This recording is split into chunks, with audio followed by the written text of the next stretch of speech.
আসসালামু আলাইকুম। আশা করি সবাই ভালো আছেন।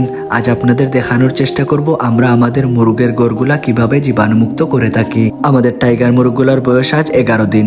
11 দিন বয়সে আমরা ব্রডিং সম্পন্ন করে থাকি।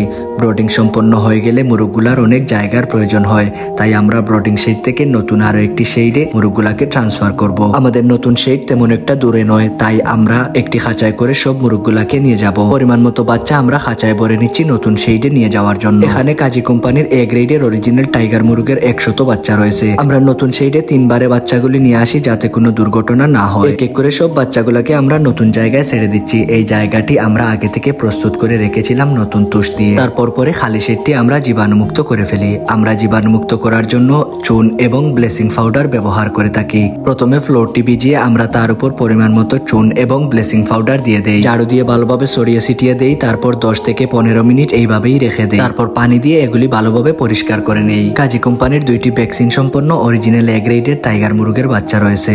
আলহামদুলিল্লাহ এগ্রো ফার্ম, সিলেট জেলা, গোলাপগঞ্জ উপজেলা, বাগিরঘাট গ্রাম।